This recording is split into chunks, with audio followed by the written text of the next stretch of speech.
mas também buscarmos o Senhor com jejum. Mateus capítulo de número 6, versos 5 ao 18, que está escrito assim: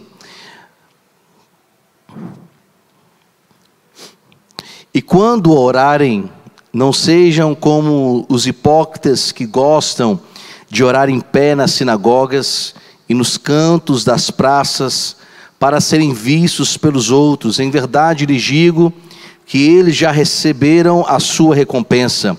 Mas, ao orar, entra no seu quarto e, fechada a porta, ore a seu pai que está em secreto. E o seu pai que vê em secreto lhe dará recompensa. E orando, não usem vãs repetições como os gentios, porque eles pensam que por muito falar serão ouvidos. Não sejam, portanto, como eles, porque o Pai de vocês sabe o que vocês precisam, antes mesmo de lhe pedirem. Verso de número 14.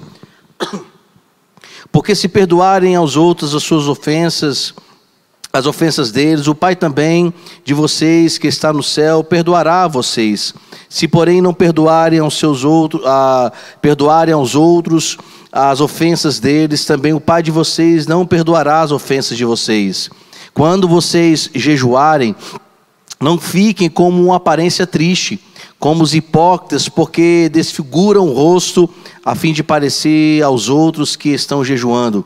Em verdade lhes digo que eles já receberam a sua recompensa. Mas você, quando jejuar, unja a cabeça e lave o rosto, a fim de não parecer aos outros que você está jejuando, e sim ao Pai, em secreto. E o seu Pai que vê em secreto lhe dará a recompensa.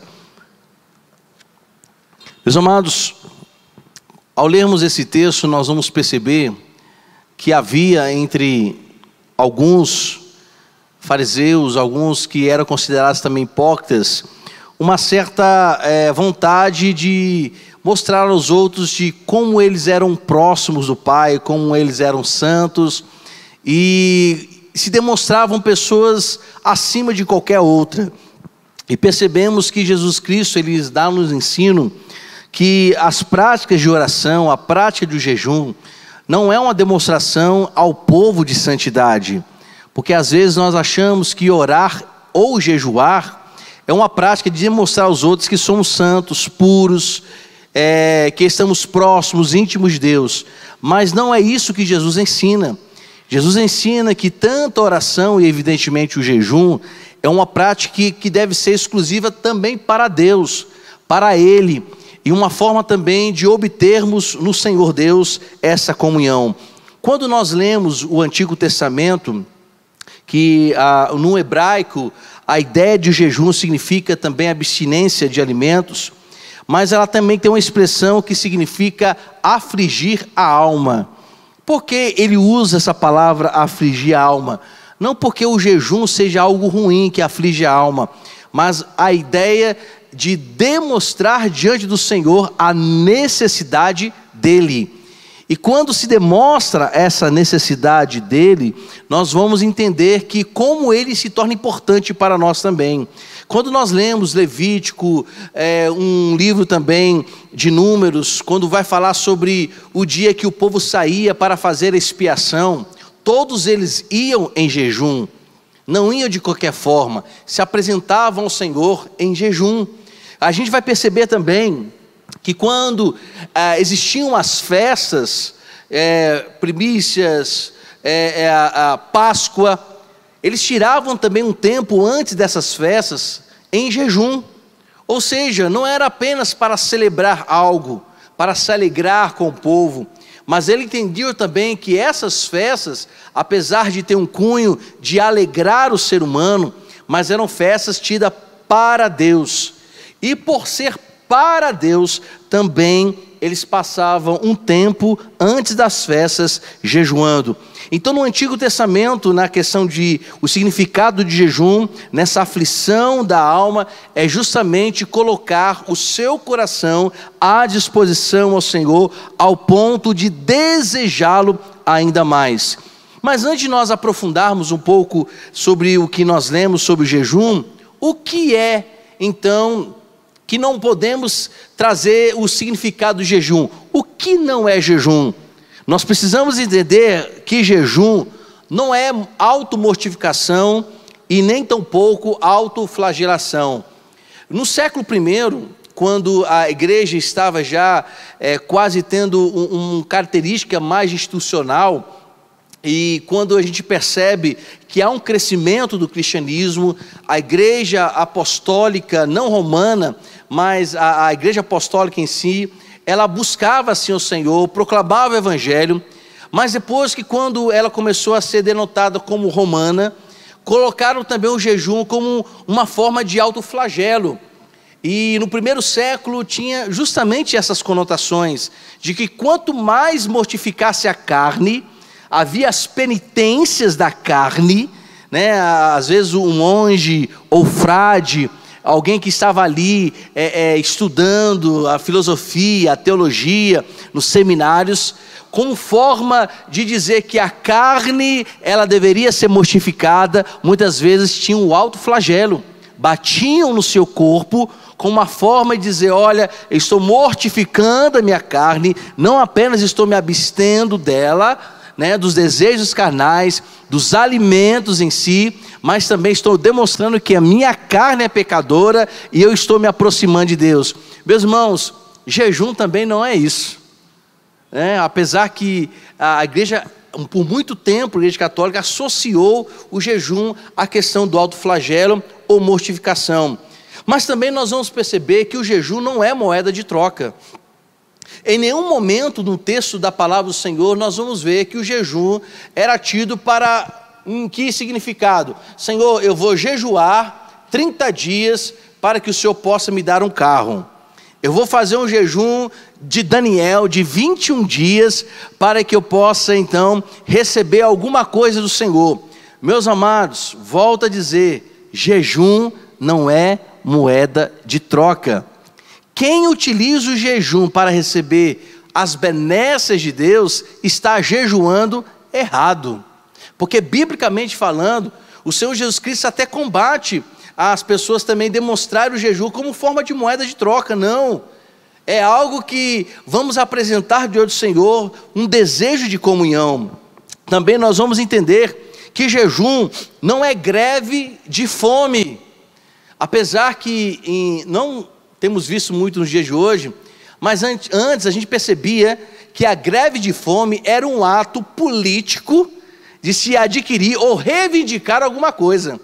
A gente já viu, né, algo bem recente, o ex-governador Garotinho, né, que ficou não sei quantos dias de jejum, fazendo reivindicações, né, fazendo algumas coisas, mas, meus irmãos, jejum também não é fome de greve. Ele não pode ser tido como um exercício político nessa reivindicação. Então, isso também, se alguém está fazendo dessa forma, também erra. Mas também jejum, apesar que nos dias de hoje, é muito comum as pessoas fazerem jejum. Aí nós temos aí jejum intermitente, né, que muitos fazem, jejum à base de frutas, jejum à base de sopa. Ixi, é tanto jejum que tem algum nutricionista aqui que poderia falar os vários jejuns que tem, né? Jejum à base de água, apesar que era muito comum, Jesus Cristo fazia isso, né? Mas quando eu falo a questão de jejum, que não não é uma dieta, estou falando que quando nós utilizamos o jejum, que deveria ser para Deus, e aproveitamos esse ensejo para obter um melhor corpo, né, uma melhor forma. Se a gente está usando o jejum que deveria ser para Deus e aproveitando para a gente ficar mais saradinho, também nós estamos errando em questões do jejum. Ou seja, às vezes a abstinência de alimentos com apenas o propósito físico e não espiritual, no sentido de que quando estou fazendo para Deus, eu também tenho outras intenções físicas. Por isso, nós vamos entender que dentro do que é o conhecimento sobre o jejum bíblico, nós vamos perceber ao longo da palavra do Senhor, e eu destaquei algumas questões aqui, porque existem muitos textos da palavra do Senhor que falam a respeito do jejum. Mas a Bíblia, ela vai nos apresentar o jejum como uma relação com Deus, uma relação com o Senhor. Como, por exemplo, nós lemos aqui, que o jejum que esses fariseus, esses hipócritas faziam, era demonstração de santidade, era demonstração de devoção, não para Deus, mas para os homens. E Jesus combate essas questões, tanto é que ele fala: olha, se você realmente quer falar com Deus, quer ter intimidade com o Senhor, você vai para o seu quarto e você vai falar com Ele em secreto. Observe que a mesma ideia que ele fala nos versos 5 até o verso de número 15, até nos ensina como orar, que a importância sim da oração secreta, da oração de comunhão individual com Deus, como ele também coloca nos versos 15, 16, melhor dizendo, até o verso de número 18, que ele vai falar que o jejum também deve ser algo secreto com Deus, e não explícito a todas as pessoas. Por isso que a gente deve fazer cara feia, para demonstrar que estamos nos santificando. Mas vamos lá, o jejum também, quando nós olhamos biblicamente, era muito usado em momentos de emergência. Aonde nós podemos perceber isso?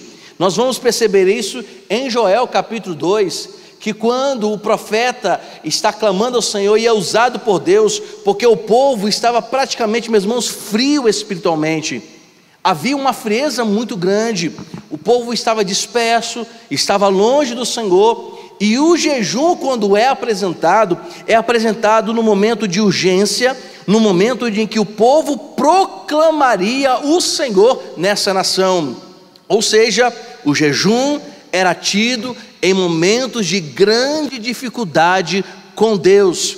E a gente percebe, meus irmãos, Império Egípcio, Império Babilônico, Império Médio-Persa, o Império Assírico, todos esses impérios, de uma certa forma, Israel ficou submetido e escravizado diante dos imperadores, diante desses homens ditadores.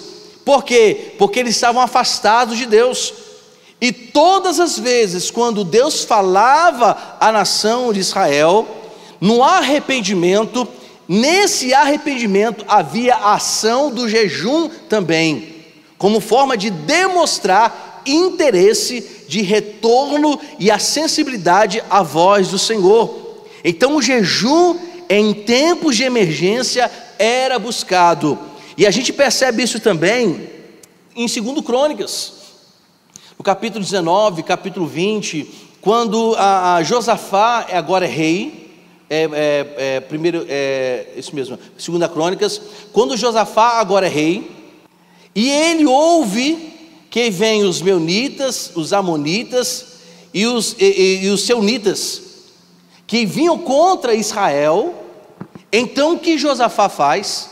Ele chama todo o povo, coloca o povo para congregar, e todos jejuam, e não apenas os homens jejuam, as mulheres jejuam, os filhos jejuam, até os animais, de forma clara, os animais, e até com vocês, vamos jejuar, até os animais entravam no jejum. Mas qual era a ideia desse jejum, dessa proclamação de jejum para a nação de Israel? Não era, meus irmãos, a gente pode ler todo o capítulo, você vai perceber que ali o pedido maior não era apenas para livrar Israel desses exércitos que vinham contra eles, mas Josafá colocou o povo para jejuar e orar, entendendo que essa intimidade com o Senhor, esse estreitamento do Senhor, é que valeria muito mais a pena. Então observe que o jejum também, em momentos de guerra, era acionado. Daniel também, se a gente olhar, capítulo de número 6, verso de número 18, Daniel também jejuou. Daniel pediu ao Senhor, em que razão? Pela sua própria nação, porque se levantou um decreto para que todos os homens deviam se ajoelhar, deviam proclamar Dario como o grande Deus. Então jejum, neste motivo de pedir ao Senhor a sua misericórdia, para que o povo não ficasse subjugado, também era motivo das pessoas jejuarem. Havia outra razão também de jejum. Nós vamos ver isso em 1º livro de Samuel, vamos ver isso em Neemias, vamos ver isso em Salmos. Em 1 Samuel 31:13 vai falar que o jejum também era um ato de tristeza. Em 1 Samuel vai relatar o quê? A morte de Saul. Por que que Israel agora jejua por causa da morte de Saul? E o jejum, se nós lermos lá no capítulo de número 31, não era porque, meus irmãos, apenas Saul estava morrendo, mas o rei morreu longe de Deus. E o jejum era um jejum de tristeza, não por causa apenas da morte, mas a maneira como o rei morre. Quando a gente lê Neemias, no capítulo de número 1, quando Neemias está escrevendo ali a respeito do que é necessário para que os muros se levantem, como Neemias pede ao Senhor? Qual é a forma de jejum que ali é proclamado? É quando Neemias toma conhecimento que os judeus estão dispersos, estão longe da sua nação. Jerusalém, praticamente, meus irmãos, está morta.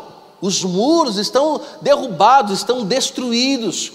O povo não tem mais comunhão, não estão reunidos para adorar ao Senhor. Então, neste momento, o que é feito? O que Neemias faz? Ao ouvir então que o povo dele, que ele tanto ama, a sua origem está dispersa, ele lamenta, levanta um jejum, com tristeza no coração, por causa do seu povo que está longe da sua terra. Então observe, meus irmãos, que o jejum tinha um propósitos reais. Assim também que nós vamos perceber que o jejum é uma forma de humilhação. Quando nós lemos em Esdras, capítulo de número 8, e também fará referência em Salmos de número 69, o que está acontecendo? Que tanto Esdras, Neemias e Esdras são esses que estão envolvidos na restauração de Jerusalém, na reconstrução dos muros de Jerusalém. Qual era o grande problema também de Israel? Estavam afastados de Deus e estavam longe do convívio da palavra do Senhor. Quando a gente percebe, também há um momento em que o povo está reunido para ouvir a palavra do Senhor, e neste momento o povo também está em jejum. Estão tristes porque faltava a palavra do Senhor ser anunciada.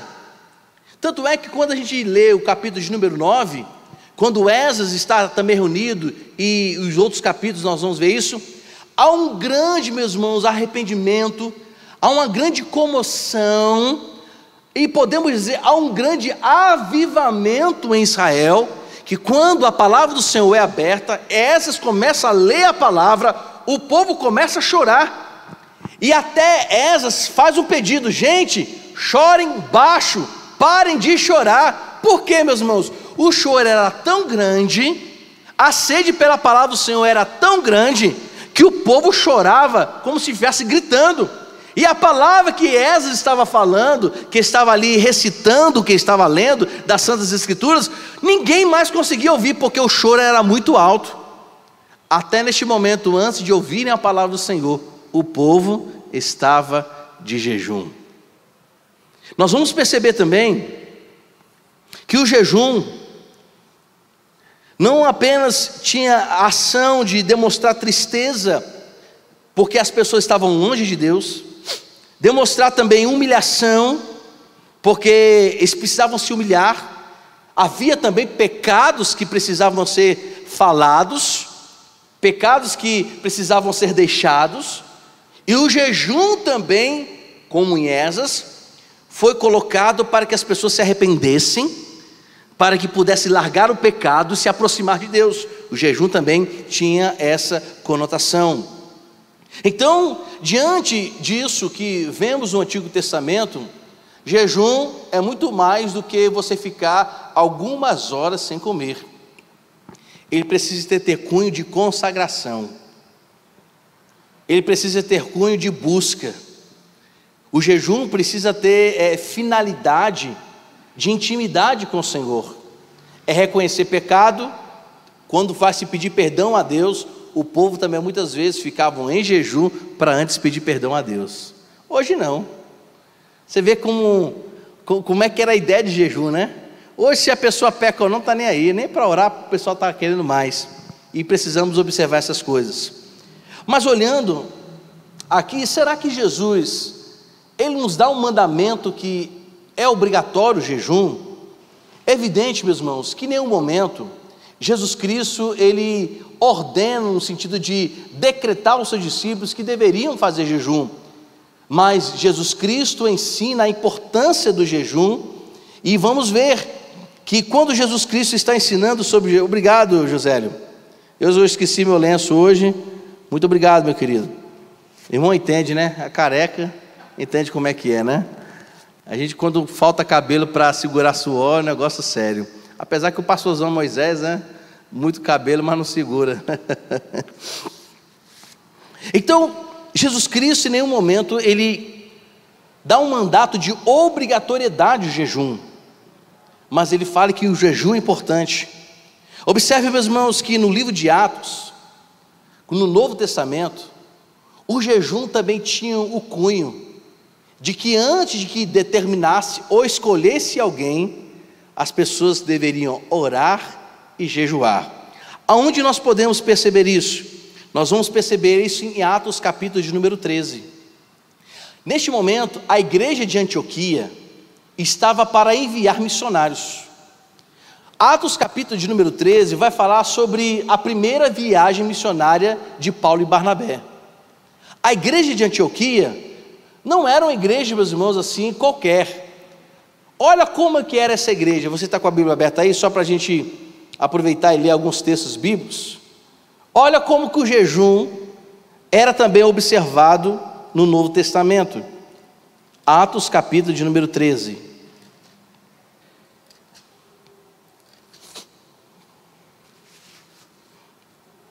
Atos 13, verso 1 até o verso de número 3. Havia na igreja de Antioquia profetas e mestres: Barnabé, Simeão, chamado Níger, Lúcio, de Cirene, Manaém, que tinha sido criado com Herodes, quer dizer, o tetrarca, então era uma pessoa de muita importância para Herodes, não era qualquer pessoa, e Saulo. Enquanto eles estavam adorando o Senhor e jejuando, o Espírito Santo disse: separem-me agora Barnabé e Saulo para a obra a que os tenho chamado. Então, jejuando e orando e impondo as mãos sobre eles, o despediram. Observe que o envio, primeiro que foi a orientação do Espírito, mas como que esse povo estava? Mestres, gente de importância social, eles não decidiram enviar Barnabé e Saulo, ou Paulo, né, de qualquer maneira, mas eles estavam o quê? Jejuando, eles estavam orando. Então aqui eu quero aproveitar, nenhum de nós devemos fazer escolhas segundo os nossos conceitos, é necessário que jejue e que ore. E eu quero também aproveitar, já que estamos num ano de eleição, para vereador e para prefeito, deixa eu dar uma orientação para nós, meus irmãos. A gente tem que parar desse negócio de escolher por conveniência, escolher por agregação, escolher porque, é legal. Não, eu vejo que nós como cristãos, nós precisamos primeiro buscar a Deus, e essa busca para tomarmos a decisão em quem nós vamos votar, para mim deve ser feito com oração e jejum, porque muitas vezes escolhemos porque nós queremos apenas, mas nunca consultamos a Deus perguntando para Ele o que Ele acha sobre isso. Nunca chegamos às vezes, nesses momentos, perguntando: Senhor, qual é a orientação de quem eu vou dar o meu voto?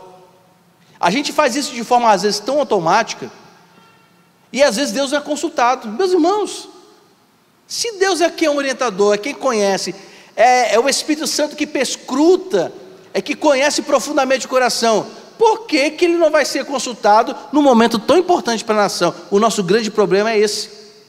Estamos muito envolvidos nas conversas, nas discussões políticas, que são importantes, são necessárias, também são necessárias, mas mais necessário do que isso é consultar aquele que conhece todas as coisas, que tem um atributo que somente um Deus é quem pode ter, que nós chamamos de presciência. É o conhecimento daquilo que irá acontecer para nós, mas para ele já aconteceu. É ter a consciência de que daqui a 10, 15 anos, ele já sabe o que vai acontecer. Como é que a gente não consulta a Deus? Observem, homens de Senhor Deus eram escolhidos debaixo de oração e jejum, e não apenas por conveniência, não apenas por questões de amizade, de questões de estarem muito ligados. É evidente que nós, como cristãos, nós vamos observar, humanamente falando, existe uma responsabilidade, sim, além de orar, que é importante, jejuar, que é muito importante também. Vamos ver critérios, de princípios, de fundamentos, de base, de projetos, isso a gente tem que ver. Mas acima de todas essas coisas, tudo deve ser feito com oração e, se possível, muito bom, com jejum. Então isso acontecia na época. Outra questão que nós vamos perceber também, que além dessas escolhas, o jejum era algo importante também para o próprio Cristo Jesus. Jesus Cristo, antes de ser tentado pelo diabo, Mateus capítulo de número 4, ele passou quanto tempo, meus irmãos? Orando e jejuando também? 40.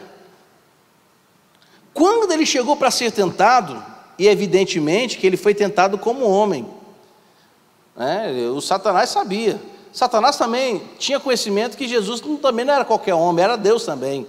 Porque ele nunca teria dito para Jesus, dizendo o seguinte: olha, Jesus, já que tu é só humano, roga para o Pai transformar pedras em pães. Mas ele pede para quem transformar pedras em pães? O próprio Jesus Cristo. Então ele tinha conhecimento que Jesus era Deus para fazer. Mas ele tenta Jesus Cristo como homem. Observem que esse período que Jesus passou, havia necessidade de Jesus Cristo jejuar, sabendo que ele tinha uma estreita relação, intimidade com o próprio Pai. Se a gente olhar, não precisava, mas ele foi o maior exemplo de quem buscou ter intimidade com o Pai Celestial, com oração, porque ele sempre se dispunha a orar sozinho, apesar que havia momentos que ele queria orar sozinho, mas a multidão não permitia, mas sempre buscava momentos a sós com o próprio Pai.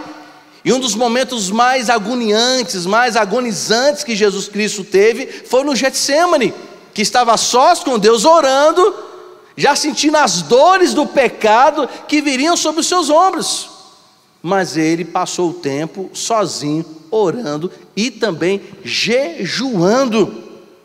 Então a importância do jejum para nós cristãos é muito grande. Então a gente vai observar, só reprisando, para a gente já caminhar para o final. Antigamente o jejum era feito antes das festas. O jejum também era feito a cada ano, de forma específica no dia da expiação. O jejum também, meus irmãos, era tido como algo que, quando acontecia algo triste na nação, as pessoas também, o povo de Deus parava para jejuar. Tempos de guerras, o povo de Deus também parava para jejuar. E o jejum não era apenas um jejum solitário, era um jejum comunitário. Todos jejuavam, tinha um propósito disso.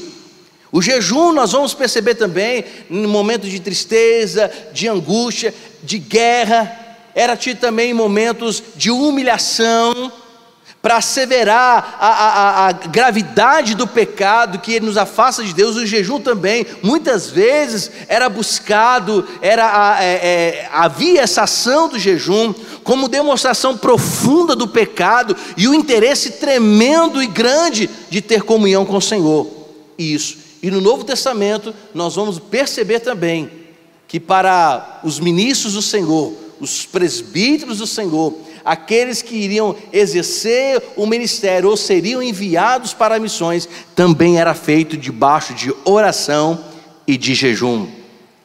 Tendo assim, meus irmãos, partindo para a conclusão, podemos perceber que quando Jesus Cristo aqui está admoestando, principalmente aqueles que usavam a oração e o jejum como um modelo de engrandecimento, Jesus mostra que, e a palavra do Senhor evidentemente mostra que o jejum é sim uma ação de interesse de ter mais comunhão com Deus. E infelizmente hoje a gente jejua muito pouco. A verdade é essa, né? Nós não tiramos um tempo de qualidade para Deus. Eu já vi gente, como nós dissemos, usar o jejum para machucar o corpo, mas o jejum não é isso. Jejuando com moeda de troca, mas também não é isso. Então, se você vê na televisão algum pastor, alguma igreja usando o jejum para receber prosperidade, sai fora. Sai fora. Jejum, isso não é jejum bíblico, não. Isso é um jejum que enxertaram no meio da igreja. É uma forma de tentar dizer assim, não, vamos receber alguma coisa. Não é para isso, meu irmão. Você vai receber vergonha na cara. Jejum não foi feito como moeda de troca. Jejum, ele é nos ensinado nas Santas Escrituras, como também um dos meios de ter comunhão íntima com Deus. Por isso, meus amados, concluo dizendo que o jejum deveria ser algo frequente para nós, deveria ser algo desejado por nós. Quando nós lemos em Lucas capítulo de número 2, aquela senhora, né, a profetisa, que tem um desejo de ver o próprio Jesus, né, e ela profetiza, ela passa tempo jejuando, com anseio de ver o Filho de Deus. A gente percebe também que, como nós dissemos, a prática de jejum de Jesus Cristo, dos discípulos que foram ensinados a terem essa orientação, e buscarem também no Senhor isso. Nós vamos perceber também que o jejum, ele deve ser algo muito sincero para com Deus. Interessante quando a gente lê o livro de Zacarias, né, mais de forma específica, capítulo de número 7, que o povo jejuava com outros fins. Aí Deus olha, né, para Zacarias e evidentemente para o povo, por que vocês estão jejuando? Não deveriam jejuar para mim? Por que vocês estão jejuando para o povo? Que jejum é esse que vocês estão tendo? Né? Qual o motivo, a razão por que vocês jejuam? Na verdade, vocês deveriam jejuar para mim. Então, isso nós devemos nos perguntar, qual a razão por que hoje queremos jejuar? Não são benefícios físicos, não é êxito na vida de prosperidade, não é, meus irmãos, jejum também não é dotação de poder. Apesar que Jesus Cristo disse, quando os discípulos tiveram a experiência, né, que não conseguiram expulsar os demônios que estavam naquela pessoa, aí Jesus que falou, olha, vocês não expulsaram porque a esse demônio só expulsa com jejum e oração. Aí tem gente que pega esse texto e fala, eu vou jejuar, para que quando um demônio se manifestar, eu expulsar. Aí quando a pessoa expulsa o demônio, se acha, né, eita, I'm the power. Eu tenho poder. E abrindo parênteses aqui, meus irmãos, quem já teve a experiência de expulsar demônio, se a pessoa não tiver muito equilíbrio, vai se achar que tem muito poder. Eu não sei quem já teve experiência, mas quando às vezes eu vejo muitos aí líderes expulsando demônio, né? E depois se achando que tem muito poder, está enganado. Apesar que a gente expulsa os demônios em nome de Jesus Cristo. Jejum não é também dotação de poder. Ao contrário, jejum é dotação de humilhação, de desejo estreito de relacionamento com Deus. Jejum, nós temos que olhar para esse sentido, para essa conotação. E eu até anotei aqui um livro de John Wesley, quando ele fala sobre jejum, porque um dos homens homens de Deus que também muito jejuava era John Wesley. E ele vai dizer o seguinte sobre o jejum: algumas pessoas têm exaltado o jejum religioso, elevando além das escrituras e da razão, e outras o têm menosprezado por completo. Ou seja, alguns consideram o jejum superior à palavra e outros não consideram nada. E o que dizer sobre isso então? Nós temos que entender que, segundo as Escrituras, o jejum deve ser tomado como uma ação de interesse, de estrita intimidade com Deus, de profunda e sincera intimidade com o Senhor. Então, se nós queremos verdadeiramente, meus amados, buscar mais o Senhor, que não seja apenas com oração que é necessária, mas também que seja com jejum. E alguém me perguntou: pastor, como o senhor jejua? É evidente que eu não começo o jejum na hora que eu vou dormir, porque não faz sentido. Não faz sentido você ir já para dormir e falar assim: Senhor, começa o meu jejum, aí dorme a noite todinha. Mas eu quero aqui, meus irmãos, dar um conselho, né? Ou uma ideia. Como poderíamos fazer o jejum? Evidentemente que o jejum na Bíblia era sempre abstinência de alimentos. Se o irmão às vezes tem dificuldade de saúde, começa a fazer um jejum depois do almoço, faz até meia-noite, se possível. Aqueles que conseguem um pouco mais, podem fazer 2, 3 dias de jejum. Mas sempre importante que, quando começar o jejum, começa orando, entendendo que será um período de consagração. Aí você pode perguntar: mas eu trabalho, pastor, como é que eu vou ficar de jejum, trabalhar e ter esse período de consagração? Você pode fazer? Pode, mas sempre entendendo que aquele momento é um momento que, uma vez ou outra, se possível, a cada hora, você parar um pouco o seu trabalho e orar, vá ao banheiro, faça uma oração breve, mas a sua mente e o seu coração estão centrados em Deus. Esse é o momento de jejum, é um momento de consagração a Deus. Se é de 8 até meio-dia, se é de meio-dia até 6, se é de 6 até o outro dia de manhã, eu só não aconselho que você vá fazer jejum na hora que vai dormir, porque, volto a dizer, não faz sentido, a não ser que você vá passar a madrugada acordado e vai falar assim: não, quero fazer jejum de meia-noite às 3 horas da manhã. Aí você vai passar de meia-noite acordado até às 3 horas, lendo a palavra, orando ou buscando ao Senhor em todo tempo. Amém, meus amados? Vamos colocar em pé, vamos orar, agradecendo ao Senhor.